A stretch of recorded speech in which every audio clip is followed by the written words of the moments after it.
Hello everyone, कैसे हैं आप सब। आशा करती हूँ कि आप सब बहुत अच्छे होंगे। काफ़ी दिनों बाद आप लोगों से रूबरू हो रही हूँ, तो सबसे पहले आप लोगों को in advance happy new year 2023 में। अगर मुझसे कोई गलती हुई हो, जाने अनजाने में किसी का दिल दुखाया हो या कुछ भी हुआ हो, तो उसके लिए दिल से सॉरी।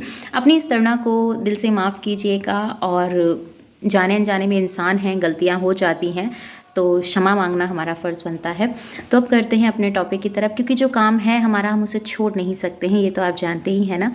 तो आपको पता है कि प्रिया आजकल बहुत ज़्यादा टेंशन में है, और दिख रहा है, उसके फेस से पता चल रहा है।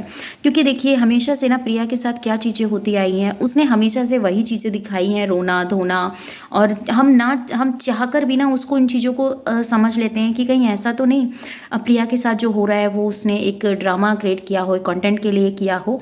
पर कल एक बार उसने अभी रिपोर्ट दिखाई कि उसने दिखाया रिपोर्ट में कि उसको कैंसर है। हम तो सोच के भैया, जब थंबनेल इस तरीके से गंभीर वाले लगाए जाते हैं तो इंसान डर जाता है, क्योंकि उसके लिए चीज़ सोची जाती है कि बच्चा है छोटा, और बच्चे के साथ अगर उसकी माँ को कुछ ऐसा हो जाए तो बहुत बड़ी बात होती है। देखो, मजाक में भी ना ऐसी बीमारियों का नाम नहीं लेना चाहिए, क्योंकि आपको पता है एक ये कोविड जो हमारी लाइफ में आया था ना, सबकी ज़िंदगी पर इसका असर पड़ा था, और बड़ा गंभीर असर पड़ा था। तो कोविड, हालांकि एक तरह से लॉकडाउन लग जाना, इन सब चीज़ों का हो जाना, ये आसान नहीं था। पर जो भी था, जैसा भी था, आप सबको पता है, ये बहुत ज़्यादा डिफ़िकल्ट वाला टाइम था। और इनके इस कहा यही जा रहा है कि 24 में भी शायद ये सब चीज़ें हो सकती हैं। तो मैं तो दिल से दुआ करती हूँ परमात्मा से कि ऐसी बीमारी हमारे देश में ना आए। बहुत सारे लोगों के साथ बहुत गलत होता है, क्योंकि जो लोग दिन का कमाते हैं, दिन का खाते हैं, उनकी पेट पे लात पड़ता है।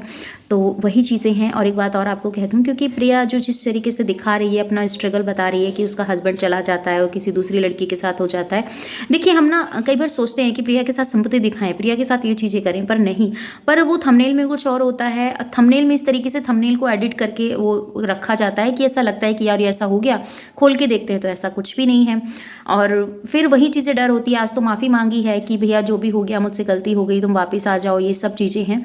तो ये एक हद तक हम लोग इन चीज़ों को नोट कर सकते हैं कि ये इस तरीके से हो रहा है, इस तरीके से हो रहा है। पर जब बंदा ही अपने आप को इस वे में लेके आने की, कहते हैं ना, हर वक्त रोने से भी भगवान वो चीज़ें ना आपको आशीर्वाद रूप में दे देते हैं कि तुम रो रहे हो तो तुम रोते ही रहो। ये चीज़ें परमात्मा को भी बुरी लगती है, और कहते हैं ना, 24 घंटे में एक बार सरस्वती आपकी ज़बान पे रहती है। जब आप ऐसा कुछ भी ऐसा अपनी लाइफ में सोचते हैं कि ये मेरे साथ ऐसा हो गया, ये ऐसा हो गया, तो कभी ना कभी, कहते हैं ना, बुरा सोचने से भी डर लगता है कहीं वो चीज़ें हो ना जाएं। तो मेरे हिसाब से तो प्रिया को ये सब चीज़ें नहीं करनी चाहिए। और अगर ये सब चीज़ें उसकी लाइफ में हो रहा है, उसको डर लग रहा है इन चीज़ों से कि ये उसकी लाइफ में जो उसके हस्बैंड कर रहा है, तो ये बिल्कुल भी ठीक नहीं है। और उसने अपनी मम्मी को भी बताया कि मम्मी देखो, उसने मेरे साथ ऐसा किया है। तो उसकी मम्मी का दो टूक जवाब, भुगतो, तुमने किया है। तो जिस तरीके से जो बात थी ना, आप लोगों को लग रहा होगा कि वो बात है, पर वो बात उस तरीके से लग नहीं रही थी। आपको क्या लगता है, कमेंट में ज़रूर बताइएगा। अगर इस टाइम सच में मैं दो बात रख रही हूँ, क्योंकि इस बात को मैं क्लियर इसलिए नहीं कर रही हूँ क्योंकि बात करूँगी, अभी नहीं करूँगी, थोड़ा सा टाइम दो। हर चीज़ को इंसान को समझ के भी कोई बात अपनी रखनी चाहिए। बिना समझे हमें किसी भी डिसीजन पे हमें नहीं पहुँचना चाहिए, मुझे ऐसा लगता है। तो मेरा यही मानना है कि चलो, अभी जो भी तुम्हारे साथ हो रहा है, भगवान ना करे कि कभी ऐसा किसी के साथ भी हो और तुम्हारे साथ भी ना हो। मैं तो यही दुआ करूंगी ऊपर वाले से, तुम्हारी जीवन है अच्छे खासे से चले, और तुम्हारा छोटा सा बच्चा है, उसके साथ हंसी खुशी अपना जीवन व्यतीत करो। और नया साल आ रहा है, अपने इन रिश्तों को, कहीं सुनी बातों को, इनको ख़त्म करो, और अपने अच्छे से नए साल का स्वागत करो। दोनों हस्बैंड वाइफ मिलकर अपने बच्चे के लिए अच्छे अच्छे सपने देखो, अच्छी अच्छी उसका भविष्य के लिए बातें करो कि आपको ये चीज़ें उसके भविष्य में देना है, जो आप नहीं कर पाए वो चीज़ें उसको दो।